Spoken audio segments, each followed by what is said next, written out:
Welcome to our podcast for college Catholics, where we discuss faith and spirituality from a Catholic perspective. I'm Father Patrick, and today we will be talking about what it means to choose according to your conscience.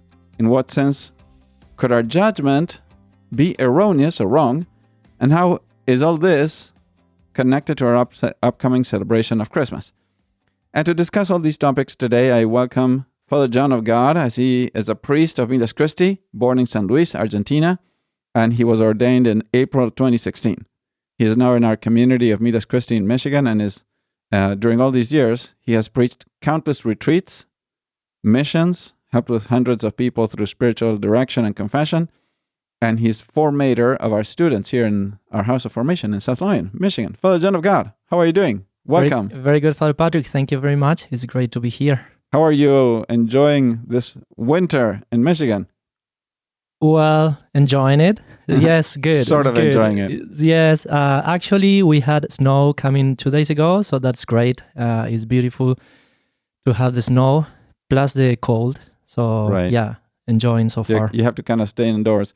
Yeah. Hopefully we get a white Christmas Yes, this year. that would be great. And what are you up to these days?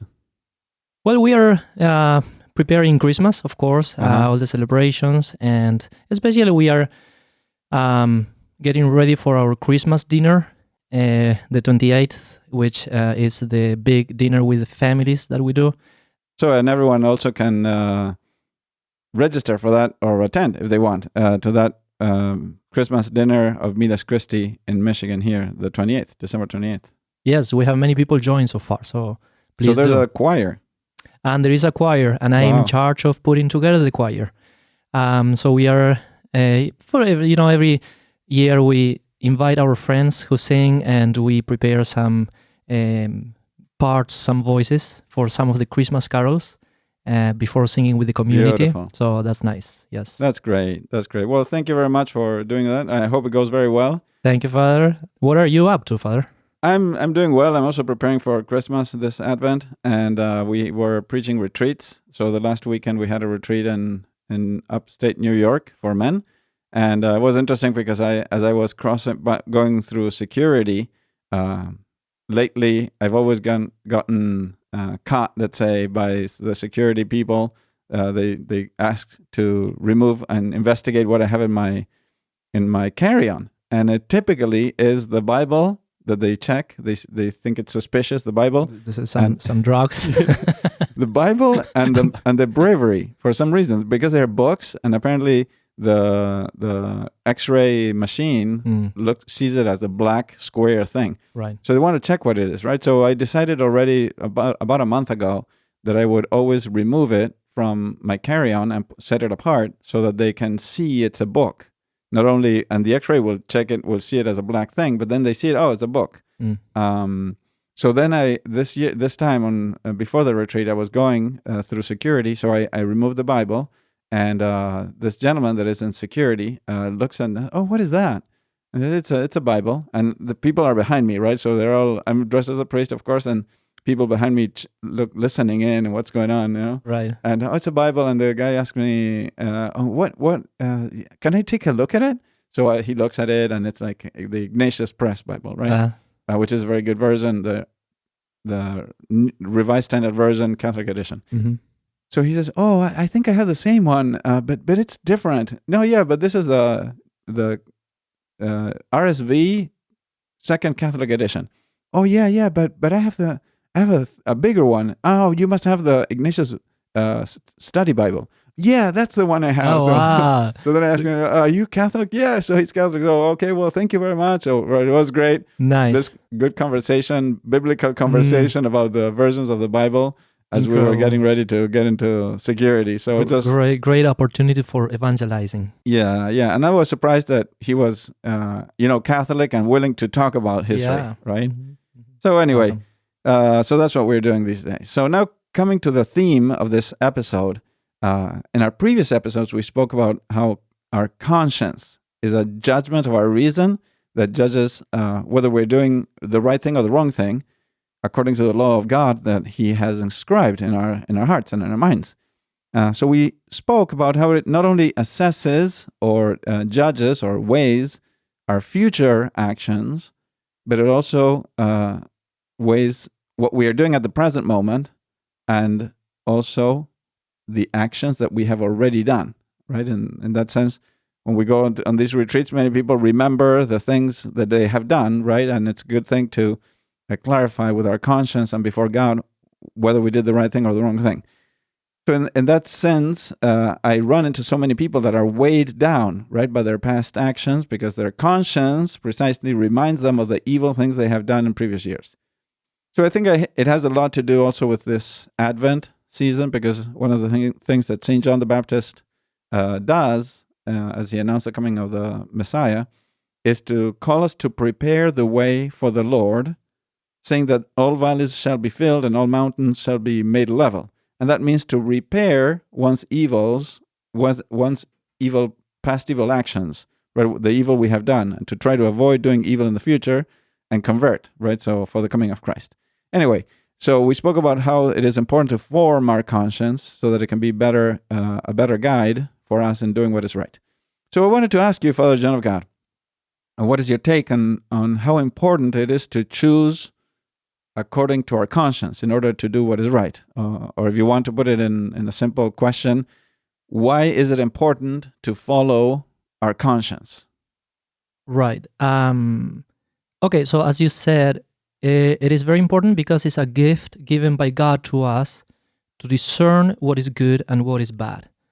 And it is the last tool that we have to choose. It's the nearest to us.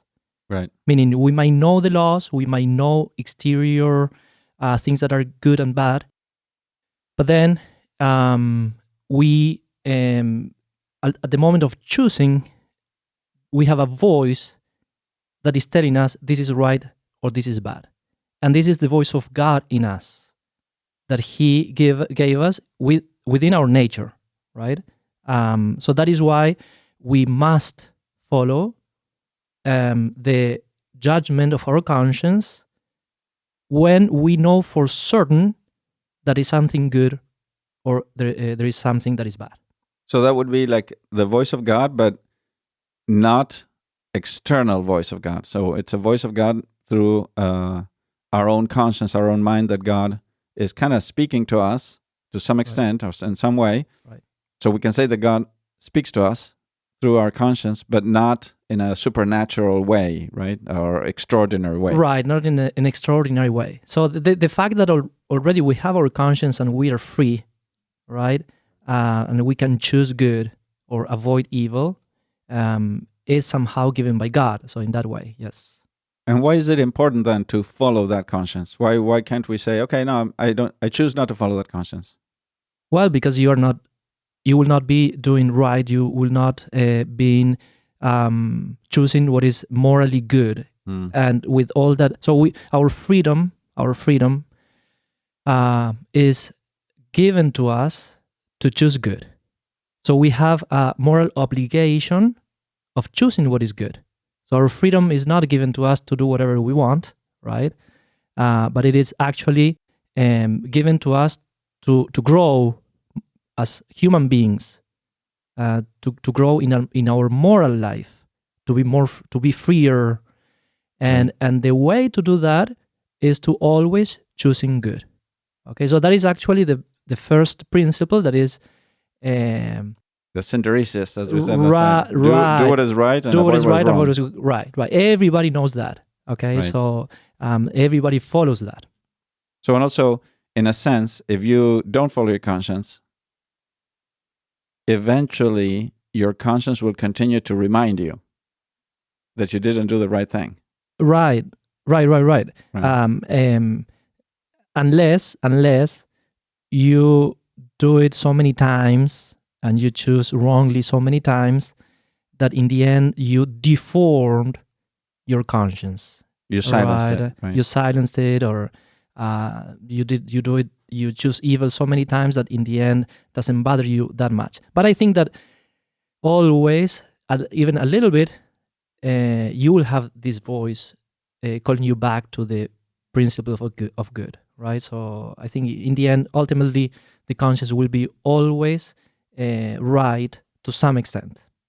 Right. And also, it is important to follow our conscience because the final judgment after death, in a sense, is our conscience telling us what was the right thing and what was the wrong thing, and if we followed it or not, right? So, kind of God will use that conscience for our judgment as well. Now, I had a second question that is referring to this, because we say we have to follow our conscience. So the problem is that sometimes you hear people saying that when it comes down to your moral choices, kind of you have to choose following your conscience, which is true, right? It's theoretically true, but I'm sometimes concerned that it might give the impression that you have to do whatever you personally think is correct. And again, that might be theoretically true, but it might be opening the door for some people to simply do whatever they want, right? Or what they have convinced themselves that is the right thing. So the question I have for you would be: is our moral conscience always right, or is it possible for our conscience to be wrong? In other words, is it possible to have an erroneous conscience? Right. And I think it's very important question and very important distinction, right? Because, of course, our conscience could be wrong, right? It could be wrong. So how does it happen? Basically, our conscience does not make the law. Our conscience does not decide what is good and what is evil. That is a privilege of God. So God is the one who created things according to nature and according to his being, right? So things are bad or evil in themselves. They're the essential object of the moral truth, let's say, of things is independent of our conscience. So there's no relativism regarding moral truth. There is an absolute truth that is God himself. Absolutely, and that is so important, especially because basically the problem many times of doing whatever you want is not so much a problem of conscience, but it is a problem of thinking that there is not objective truth or objective good outside of ourselves, and we decide the good or the truth, right? Which is wrong. So there is external truth or good, and we need to conform our consciences to that external truth. But it could happen that sometimes we remain ignorant of that external truth, right? So there is for example, that's why you spoke about the importance of forming your conscience, because our conscience could act or could judge according to that external good, to that objective truth, right? Or could ignore, for different reasons, could ignore that objective truth and judge erroneously according to a different principle. Now, suppose that a person is concerned, they don't want to have an erroneous conscience, so they ask you, how can I avoid having an erroneous conscience? Well, they need to study. They need to, form the faith. Go to the Catechism, ask as a confessor, a priest, if they are in doubt, right? That's why kids basically are taught the faith, and together with the faith, they are taught morals, right? That's why they go to religion class. That's why they go through the commandments. So basically, in our Catechism, we have what is good and what is bad, and then if you have some questions or doubts, you need to show interest in studying. What is good or what is bad. But it is very important that, because actually there is a culture, there is a negligence many times in forming your conscience, right? Or learning the faith, right? For example, sometimes there is ignorance regarding what is good and what is bad, right? It is the same of saying if a heart doctor, for example, who performs surgeries, right, in heart, he would ignore the names of the muscles of the heart. Right. And he doesn't know what is the I don't know. The function of each one of them. Right. So it is not good for that doctor to go to surgery, Right. right? Without knowing that, right? Or a priest that goes to hear confessions without not knowing the difference between mortal sin or venial sin. Right. Right. Right. So someone must know, and it's supposed that that person will have studied, right, in a practical way, many cases, to be able to discern and to know for certain, without any doubts, what is good and what is evil.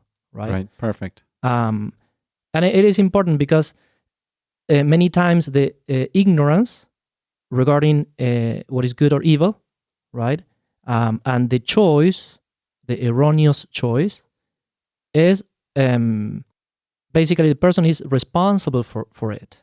Right. Right.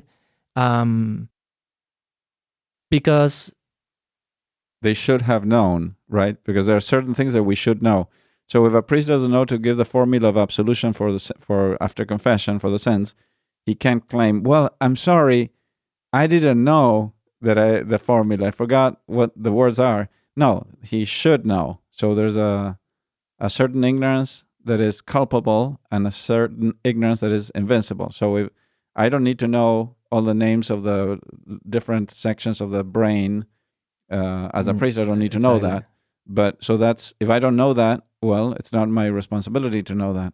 But I do need to know the words of the consecration at the Mass. Right. And, today you find people that somehow they ignore that not going to Mass on Sunday, being able to go. Right. They miss Mass. They don't think it's that important. They don't know that there is an ecclesiastical law that says that it's a mortal sin, right? And you explain to them and you teach them, but there is something that nobody, no Catholic, should ignore because it's in the basics of the faith of any Catholic, right? The same, there are, for example, some matrimonies that ignore that, or Catholic matrimonies, right? That ignore that contraception is always wrong. Always wrong, right? And whenever you are doing preparation for matrimony, any priest, any guide to the faith needs to teach you that that is not right, right? So there is an ignorance there that even though could kind of justify you or could not make the actions be a sin under that ignorance, but you are guilty of it because you should know those things. But there could be the case that there is an ignorance, as you said, Father, that is invincible, which means that for some reason, right, you don't have the capabilities or you don't have the chances to know the truth.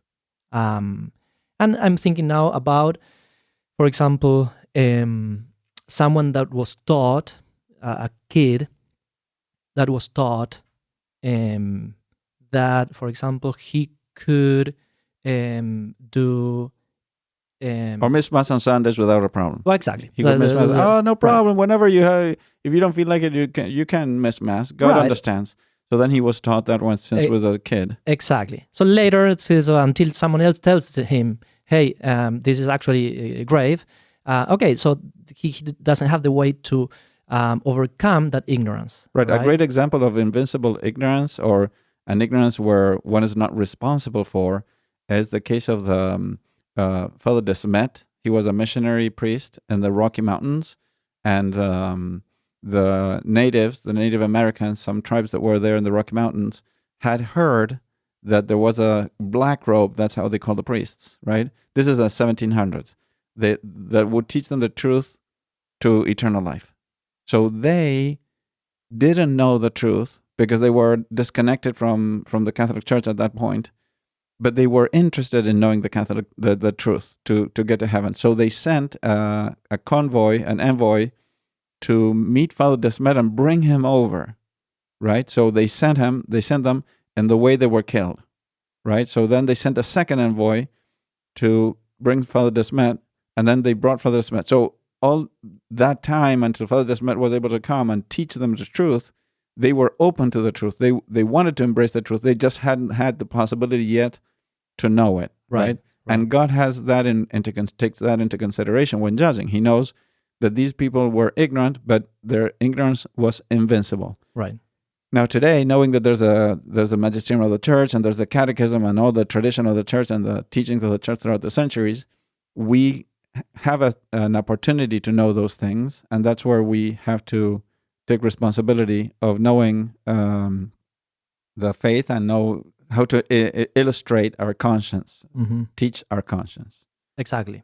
Very good. And then there's another thing that it's not only, I think that it's not only when people are ignorant, but also sometimes when we, you mentioned it, by repeated habit or consistent habit of sin, we begin to justify the evil we want to do to the point of thinking or giving reasons of convincing ourselves that the sin that we're committing is a good thing, right? And therefore, even sometimes giving theological reasons to convince people or convince ourselves that what we're doing is right, right? Right. And in that case, that person is guilty of that evil, of course, right?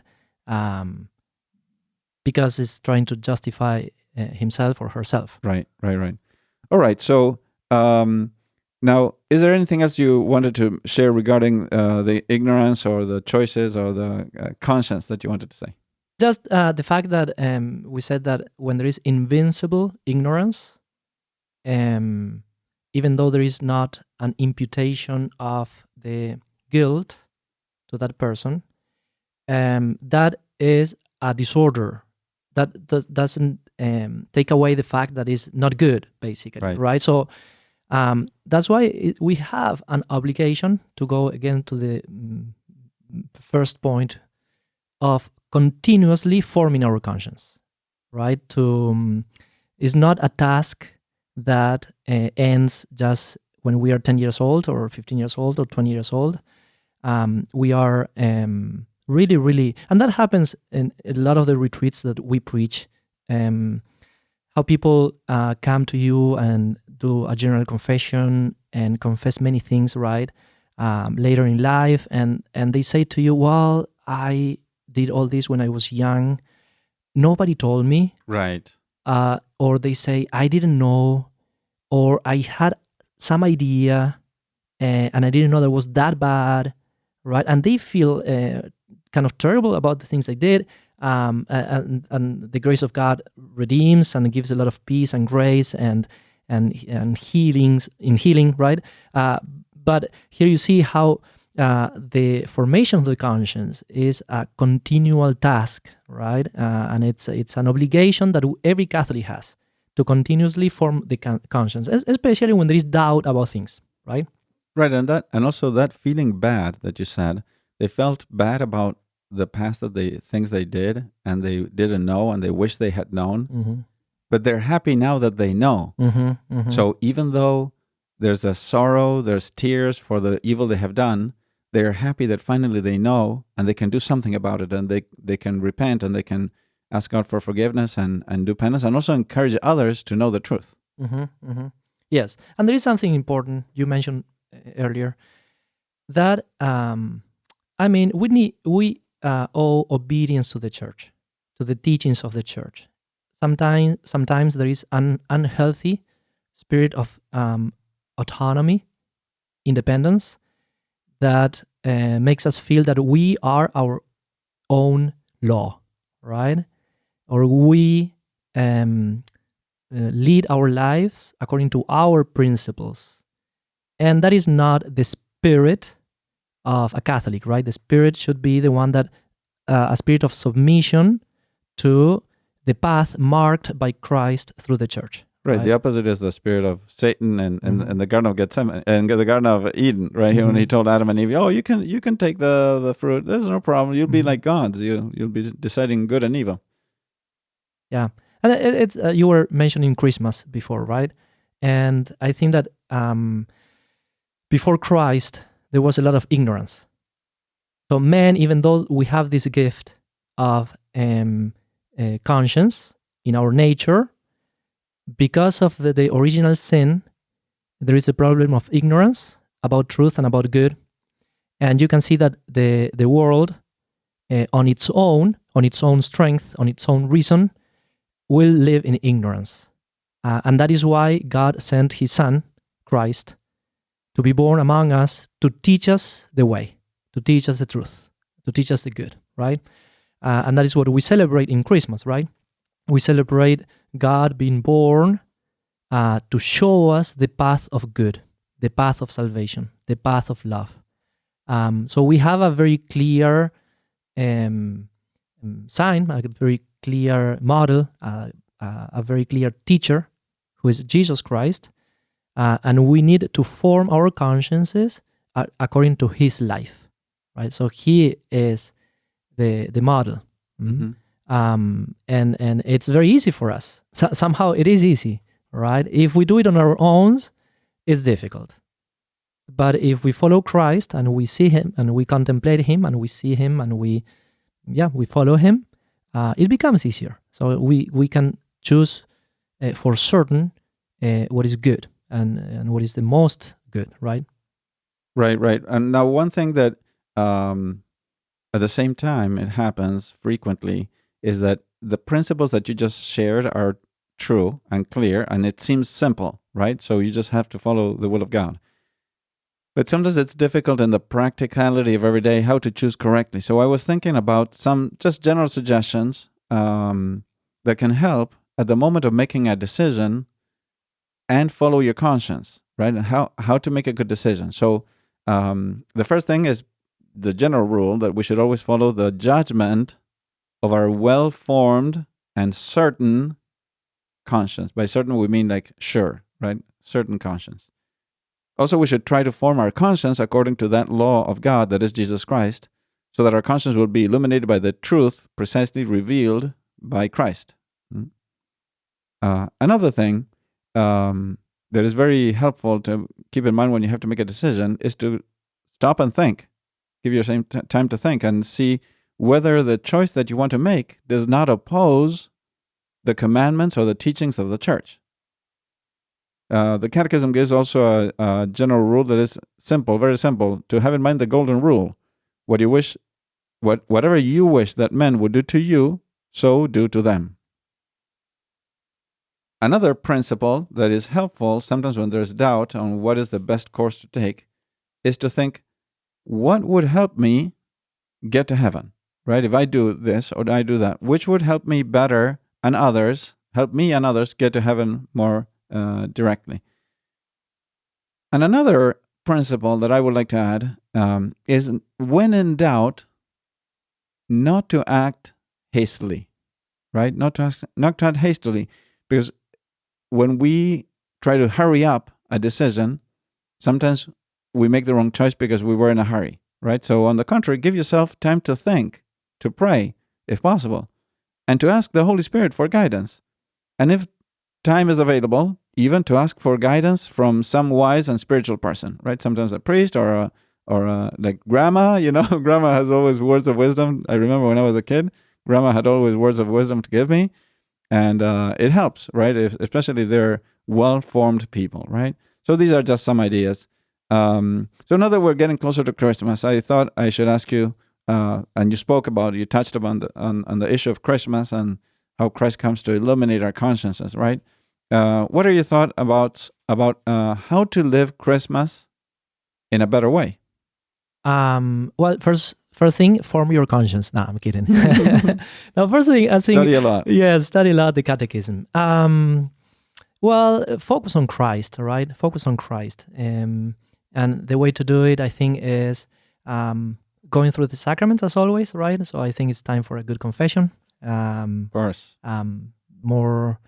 Maybe more in depth, or maybe kind of more meaningful. Yes, stressing the aspect of sorrow, or stressing the aspect of thanksgiving for being saved by Christ, right? Knowing that forgiveness that comes to you is given gratuitously by the birth of Christ. Mm-hmm. And also, of course, going to Mass, right? We have beautiful liturgies, the antiphons, the readings, the prayers of the liturgy, especially of Mass, are beautiful these days. And I would recommend, if you can, go to Christmas Eve Mass and also to Christmas Day Mass. There are two different masses, two different set of readings and antiphons. So if you can. And this particular year, by the way, 2023, is a little tricky. That's because right. they're That's back to back with Sunday. So the fourth Sunday of Advent is one day, the 24th, and the 25th is Christmas Day. So you have to go to two masses, one for the Sunday and one for the 25th. Anyway, so that's just a parenthesis. Yes, and just some parishes, what they are doing is to have the Mass for the fourth Sunday of Advent is on Saturday evening or Sunday morning. Right. And then Sunday evening is going to be the Christmas Eve Mass. And then on Monday, of course, Christmas Day Mass. Good. And then once we celebrate Christmas, then we forget about it? Or what? Should we also continue celebrating Christmas? How is that? No, it continues. The other day we were talking with the community here, how there is this kind of not nice tradition of people taking away lights and decorations the day after Christmas. And of course, Christmas continues at least for 12 days, right? Right. And then you should continue in the spirit of Christmas, trying to dedicate time to prayer, to wonder, adoration, thanksgiving, to asking the Lord for graces. And the octave of Christmas, every day of the octave is as the day of Christmas itself. So right, and the joy there, it's not the joy of just being with your family or just having beautiful decorations, but the joy that comes from knowing that Christ has come to this world to save us, right? And that through the celebration of the Mass on Christmas, He is actually being born in our hearts, and He brings us His gift of grace, of love, and true peace, not just human passing peace, right? A true interior peace that comes from God. So, I would encourage everyone to try to center on those things, and above all, to give time to prayer and adoration before the Blessed Sacrament, because that's the constant reminder that Jesus is with us, and He was born a child, and a very defenseless child, precisely to show how much He loves us, right? And that's the joy of Christmas. Exactly, yeah. St. Ignatius of Loyola says that this should be a time to have in our hearts feelings and sentiments of kind of tenderness and sweetness and meekness and humility and deep peace, right? Those are all the sentiments and feelings that our Lord brings to us. Very good. Well, thank you very much, Father John of God, welcome, for sharing all these thoughts. I hope everyone enjoyed this episode today. Next week, we'll be speaking about the New Year and the most ancient prayer to Our Lady, which is the Subtum Praesidium, a prayer of which there's a record of has been found a papyrus from the 3rd century. So it must have been used already in the 2nd century. So the Subtum Praesidium, that is a very proper prayer for this time of Christmas. So make sure you share this episode with your friends, and follow us in your preferred platform. So hope to see you everyone next time. May God bless you. And Father John of God, Merry Christmas. Merry Christmas, Father. Thank you very much. Merry Christmas to everyone.